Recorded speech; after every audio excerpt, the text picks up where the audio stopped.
Halo, perkenalkan, nama saya Alvaro Aditya Amboro dari 11 IPA 1 absen 3. Dan pada hari ini, saya ingin menjelaskan tentang pelajaran sejarah. Dan di sejarah ini, saya ingin menjelaskan tentang seorang tokoh perjuangan kemerdekaan Indonesia yang bernama Tan Malaka.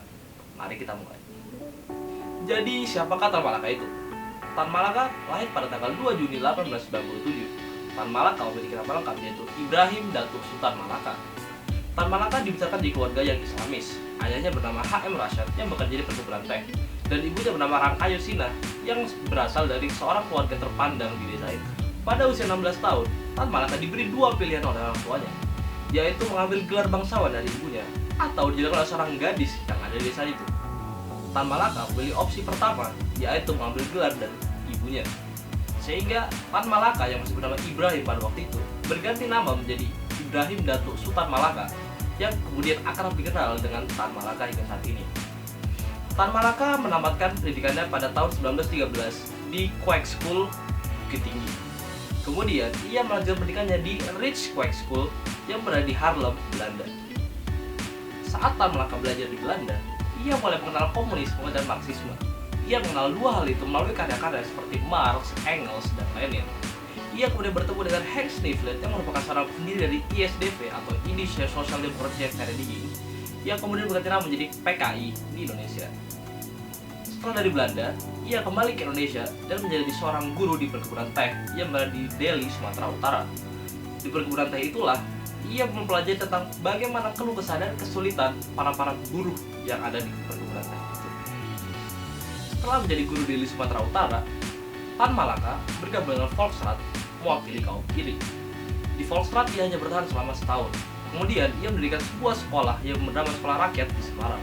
Sekolah ini didirikan dengan bantuan oleh dari Darsono. Darsono adalah seorang tokoh dari Sarekat Islam Merah yang berhaluan komunis.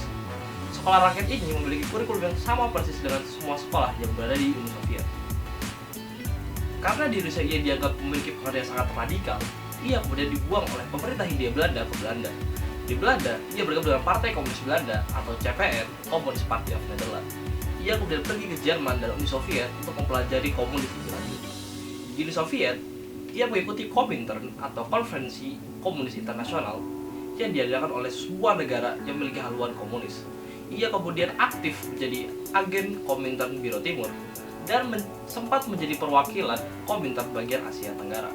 Dan pada saat itu juga, Tan Malaka sedang dikejar oleh 11 polisi rahasia dari dua benua yang berbeda. Ia juga memiliki 23 nama samaran yang berbeda, sehingga semua hal itu ia lakukan ketika ia sedang dalam pelariannya. Pada tahun 1924, ketika Tan Malaka sedang dalam pelarian, ia menerbitkan bukunya yang paling fenomenal yang berjudul NAR dan Republik Indonesia. Buku ini berisi tentang gagasan-gagasan bagaimana ketika negara Indonesia telah merdeka dan menjadi republik nanti. Pada tahun 1927, ia mendirikan sebuah partai yang bernama Partai Republik Indonesia. Dan pada tahun 1942, ia mendirikan bukunya yang berjudul Madilog. Madilog berisi tentang opini Tan Malaka tentang bagaimana memperjuangkan kemerdekaan Indonesia. Sayangnya, pada tahun 1949, ia ditangkap oleh TNI karena dianggap sangat terlibat pada penculikan Sultan Syahrir pada tahun 1948 dan terlibat dengan PKI ketika PKI melakukan pemberontakan di Madiun pada tahun 1948. Ia kemudian ditangkap oleh Divisi Sikatan Brawijaya, kemudian dibawa ke Kediri dan ditembak mati pada tanggal 21 Februari 1949. Dan itulah biografi singkat dari Tan Malaka. Riwayat perjuangan Tan Malaka dapat dilihat ketika ia menjadi guru di Delhi, Sumatera Utara.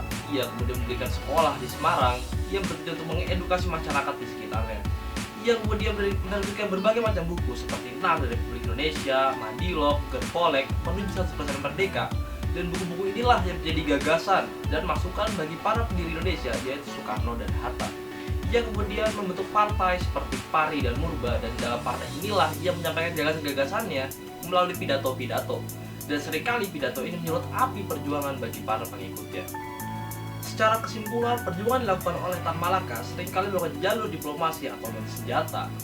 Di sisi lain, ia juga sering melakukan edukasi bagi masyarakat sekitarnya melalui sekolah-sekolah yang ia miliki.